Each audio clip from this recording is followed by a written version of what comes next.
ہم اپنے بچوں کو یوں اٹھا سکتے؟ تھوڑا سا بخار تیز ہو جائے تو ڈاکٹر کے پاس کیسے دوڑتے ہیں؟ ڈاکٹر صاحب خدا کے لیے اس کو بچا لو کسی طریقے سے.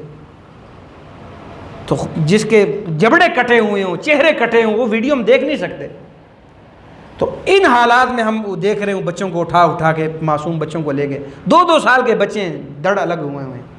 تو اتنا ظلم برپا کیا جا رہا ہے، اس کے باوجود اگر ہم بے حسی کا شکار ہیں، تب بھی اگر ہمارا خون جذبہ جہاد اور ان چیزوں سے آری ہو تو پھر مر ہی جانا چاہیے. پھر کیا کرنا چاہیے؟ مر ہی جانا چاہیے. آپ نماز پڑھیں، انہیں کوئی پریشانی نہیں ہے. آپ روزہ رکھیں، انہیں کوئی پریشانی نہیں ہے. آپ امریکہ، یورپ، انگلینڈ جائیں، بڑے بڑے ادارے، مدرسے، بڑے بڑی مسجدیں کھول لیں. آپ دیکھیں دعوت کے کتنے بڑے بڑے مراکز کھل رہے ہیں، بن رہے ہیں. یہ بھی اللہ کا فضل ہے. بڑی بڑی مساجدیں بن رہی ہیں، جو پہلے چرچ تھے انہیں خرید کر مسجد میں تبدیل کیا جا رہا ہے. یہ ساری چیزیں ہو رہی ہیں، ان سے انہیں کوئی پریشانی نہیں ہے. ان کی اہمیت اپنی جگہ ہے، ان کی اہمیت کا انکار نہیں ہے، اس کی اپنی جگہ ضرورت ہے. لیکن ان چیزوں سے انہیں کوئی پریشانی، ٹینشن نہیں ہے. انہیں جب ٹینشن ہوتی ہے تو صرف ایک لفظ جہاد سے ہوتی ہے. کس سے ہوتی ہے؟ جہاد سے ہوتی ہے. جب مسلمان جہاد کا نام لے اور قرآن کریم کی وہ آیات پڑھے جن میں جہاد کا ایک بار نہیں بار بار حکم ہے، اور 500 سے زائد آیات جہاد کریمہ کے جہاد کے لیے اللہ پاک نے قرآن کریم میں نازل فرمائی، انہیں پریشانی اس چیز سے. آپ نبی علیہ السلام کے اخلاق بتائیں، پوری زندگی بتائیں، انہیں کوئی پریشانی نہیں ہے. آپ بدر اور احد کا تذکرہ کریں، انہیں پریشانی ہوگی. اس لیے انہوں نے کہا کہ یہ ایسی پالیسیاں بنائی جائیں، ایسی ذہن سازی کی جائے. ایک تو یہ کہ مسلمان آپس میں مشغول ہو جائیں، انہیں فرصت ہی نہ ملے کہ وہ ہماری طرف دیکھیں، ان کو آپس میں مشغول کرا دیا جائے. اور نمبر 2، جو جہاد کہہ کے یہ لوگ نکلتے ہیں، لوگوں کو ترغیب دیتے ہیں، اس لفظ جہاد کو اتنا بدنام کر دیں کہ لوگ اس نام کو لینا بھی پسند نہ کریں. اس کو دہشت گردی کے ساتھ جوڑ دیں. اس کو کس کے ساتھ جوڑ دیں؟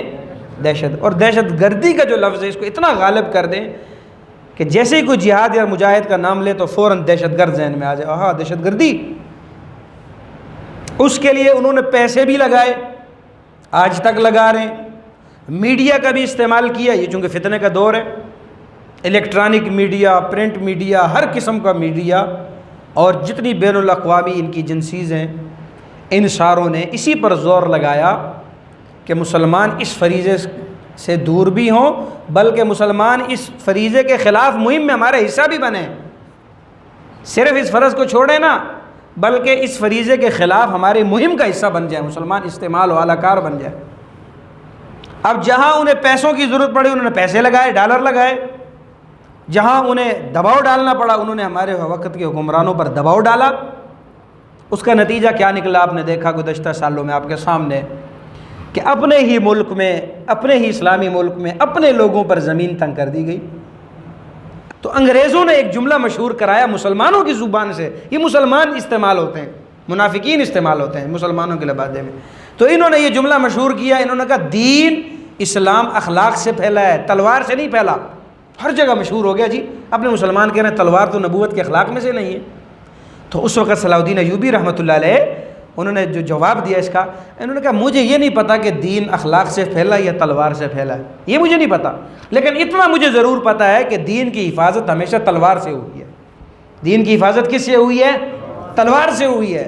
نبی پاک صلی اللہ علیہ وسلم نے دین کی حفاظت بدر میں تلوار سے کی ہے، اور نبی پاک کا تلوار اٹھانا بھی اخلاق ہے. آپ بد اخلاقی کہہ سکتے ہیں اس کو. تو اس لیے میرے بھائی اس اخلاق کو بھی اپنانا ضروری ہے. پیارے اخلاق، میٹھے اخلاق بھی اپنی جگہ ہیں، کوڑی دوا بھی بہت ضروری ہے، ورنہ یہ وائرس ہمیں تباہ کر دیں گے، ہلاک کر دیں گے. اللہ تعالی ہمارے حکمرانوں کو، ہمارے جرنیلوں کو، ہمارے سرداروں کو، وڈیروں کو، ہمارے ملک کے ٹھیکیداروں کو عقل، شعور، ہدایت نصیب فرمائے.